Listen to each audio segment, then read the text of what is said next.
Okay guys, coming at you one more time.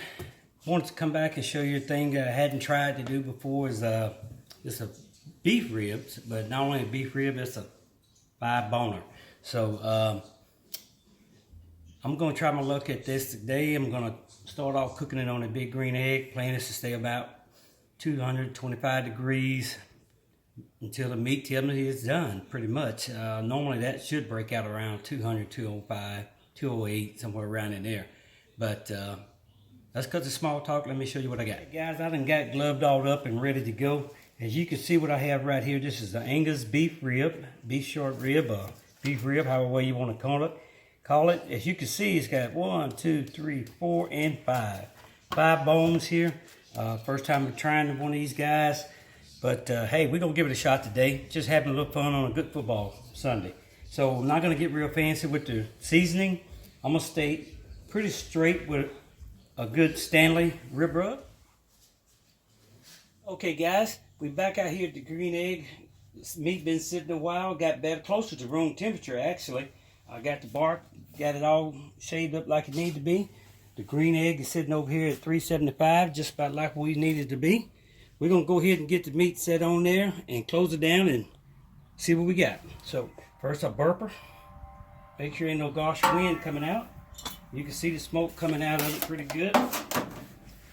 So we just going to get, since it's one side is thicker than the other, I'm going to put that thick side toward the back because that's where most of your heat comes, from toward the back. Other than that, she's sitting dead center. So we're going to close it down in about an hour, come back later. Maybe give it a little strict. I'll use apple juice to kind of keep them moist during the process. You can go ahead and see now that the grill is back down to 225, just like we talked about. And we're going to ease her on back up to about 250. Once you get to 250, you're going to level her off and let her go. Guys, back out here at the grill. It's been about an hour and a half maybe since we put the ribs on. I'm just going to give them a check. You can see the grill sitting nicely at 250. I'm going to give them a check and see how they looking and maybe give the bark a little squirt. And I'm going to use a little apple juice for that. See here, my little spray apple juice. As you can see, that bark is got, see that right there? It's tight. It's nowhere near ready, but you can see from here, the meat is already starting to slide up the bone on the back side of it. So what beef normally does just kind of comes toward the middle, and then kind of balls up in the middle. But squirting with this apple juice here will help it. As you can see that crust that we talked about earlier, by using it,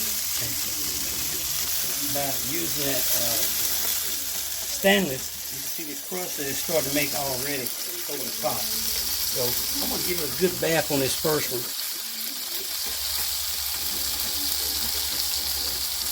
There she goes. And now we're going to let her rest and cook again. Come back to it about an hour. Hey guys, being caught up watching some great football today. I want to tell you the big green egg is still holding steady at 250, just like we talked about. I mean, she does what she do. Okay? Now, let's burp her. Let's give it a chance and let's look. Look at that bark. If you want to see that bark, look at the ribs that's hanging out of the back. The ribs hang out of the back just like it needed for it to be. This is going to be a good cook right here. I already see one rib is already separating. So I'm going to think that this baby is done. I'm going to go ahead and just, not so much as just temping it, but just seeing if, oh, look at that. It's going in and out. The meat is given. There's no problem. Let's see what the temp is.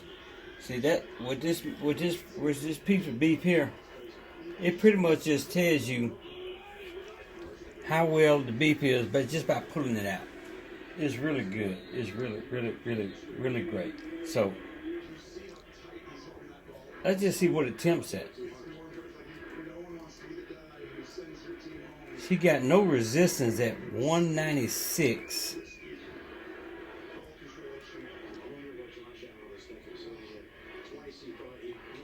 195, 96.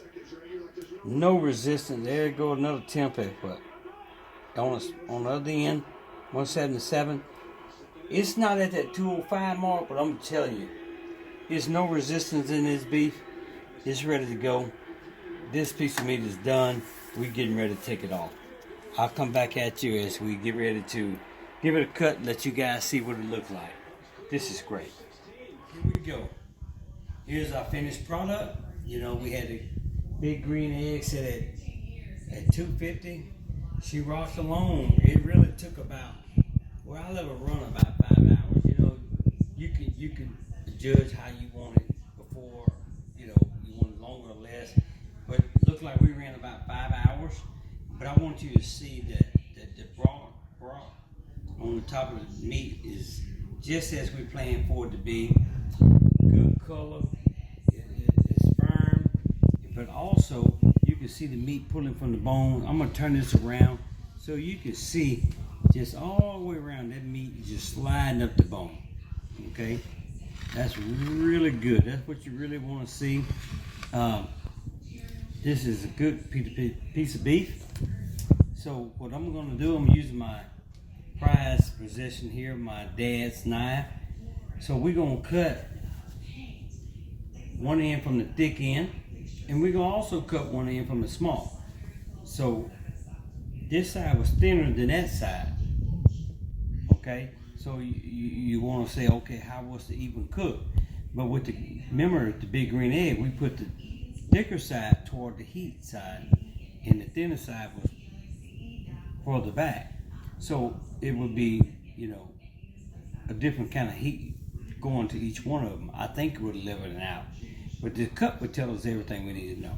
So I'm going to start by right here. As you can see, this one bone here, boy, he done fell off. He's pretty loose, but we still going to cut him right there.